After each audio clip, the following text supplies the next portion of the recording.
Hello, my lovelies. Making a quick video update. I just wanted to share with you what's going on. Never mind my missing tooth; it's still there. I have an appointment to have what's the root of what's left of this really tooth that you can't see removed, and then that has to heal. They say it's going to take 3 months for it to heal, and then after that they can put that implant in there. It's going to take another 3 months until then they can put the next crown on top of that implant. Um, yeah, someone actually commented about I need to put in that whatever the dentist gave me, the in between. He said whether I put it in or not is not so relevant because it is not actually in the bone. It doesn't make a difference whether I'm wearing the thing or not because after I remove the remaining root, unless there is an actual root in the bone, it's not going to make a difference. So I'm just going to be like this most of the time because I can't speak with that tooth that he gave me to like clip in there. But that's not the topic of today's video. I just wanted you not to think I'm like, what's going on with my tooth? I just wanted, those of you who didn't know yet, I just wanted to give you that update. Okay, so it's not going so smoothly. So I'm still like, I've been debating about should I do the transfer now in the Czech Republic at our clinic where we had the twins transferred, which everything worked out perfectly then. I used a natural cycle, which was the plan again this time. The problem right now is that I have not had a period since the end of February. That was the last time I had my period. I pumped a lot of milk until January. I had my first period like after giving birth last November. So that was like 10 months postpartum. And then I had, I think, 3-4 cycles. So November, December, January, February. And I think February 28th, that's when I had my last period start. That's when the last cycle started. And ever since then, I haven't had a period. I had an ultrasound checkup with my doctor, with my OBGYN, right in the beginning of March. I think it was like the 1st or 2nd of March. No, that was when I wrote the email. Around the 4th of March, I think. And then what he saw was there was no mature follicle in sight. Can't think of the word because I've been talking German about this all the time. Haven't been in the English world.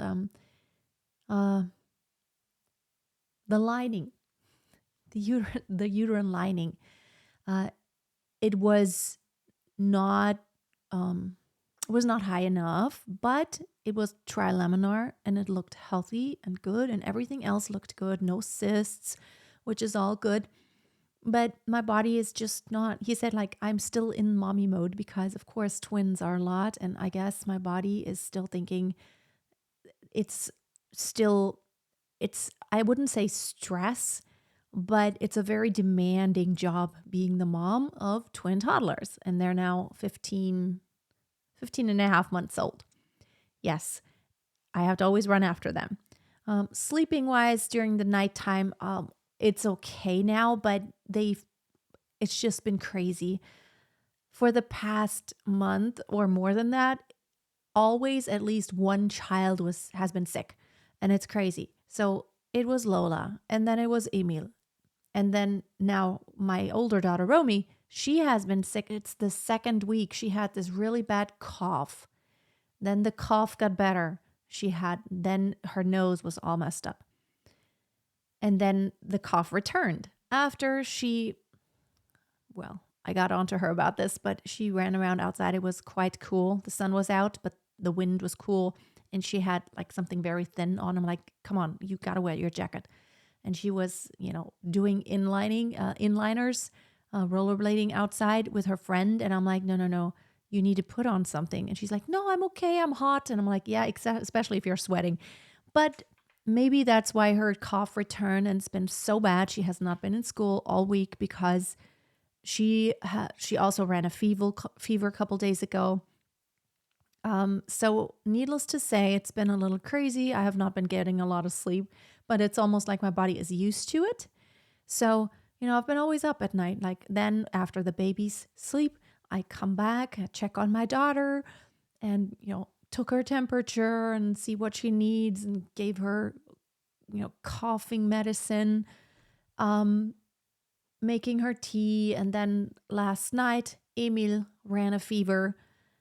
He vomited at night, then he ran a fever. And then today, it's much better. It's almost like there's always like a couple days when someone's sick, and then, it's not just like it gets better instantly. It's bad for one day, and then the next day is a little bit better, but it's not like everything is perfect the next day. So I feel like for the past month, always one child has been sick at least. It's just crazy. But I wrote an email to my clinic telling them, because in order to have another transfer in the Czech Republic, I have to do it before my 49th birthday, which is May 30th, coming up very soon. Today's May 4th. So I just wrote them an email this morning telling them, like, I believe maybe we can't make it anymore because here's the situation. Plus, I have the surgery, my tooth surgery coming up. There will be actually 2 surgeries coming up where they need to do local anesthesia. I read up on it, and it says that you can be pregnant and have like the local anesthesia for your teeth. It's not anything I would prefer to do in a state if I were pregnant, but if it's, I'm willing to do a lot to add another baby to the family, and I feel I could handle it. I've been thinking about this, but an oral surgery like that, I've had a couple before. It's not okay. It's not nice, but it doesn't really flash me. It's like, it's very uncomfortable for a couple days while I'm doing it. I'm not anxious. I'm not scared. I respect it. I don't like it. I know it's going to be uncomfortable. It's not anything I'm scared of. Discomfort is just something sometimes I deal with. I mean, giving birth isn't exactly comfortable. And I gave birth to the twins at home, no medications. Same with my daughter. And I feel I could handle that. And I know it might seem to some that I'm in a rush. I'm not. It's just that there's one embryo that they have. It's there, and it would be a half sibling genetically to the twins, and this is the last chance to they already have that frozen embryo there, and I would love for them to have a half sibling. It's the same sperm donor. It's not the same egg donor, but the same sperm donor. So I feel that because those kids are awesome. The twins are amazing. And it doesn't really matter to me where the genetics come from as long as they're healthy. But still, there's something to be said when they grow up and get older, if they know they're at least half siblings and they are genetically related in some way. So I think it would be nice for them. So it's the last chance. So here's what I'm doing. Whether you believe in God or not, God, the universe, whatever, I'm just putting it out there. And this is what I always do. I just take one step and another step, approaching something. And if the door opens up, then it opens up. I will do it. And if it does not open up, if it doesn't work or something isn't happening to where we can do a transfer, then that's just okay. Either way, I'm at peace, but I'm pursuing anything that I can pursue. So here's what the clinic said. I just made an appointment with my OBGYN. They want me to do a checkup again about, I never think of this word. I can't believe this. They want me to do another checkup and have an ultrasound to measure the lining. And if it's good, we can go ahead and trigger ovulation, even if there's not a mature follicle. We just have to add some medication that we might not have to have added. I don't know, maybe I need estrogen and, progesterone. Okay, I took that last time. but it looks like we might still try a transfer. So that's what I'm doing.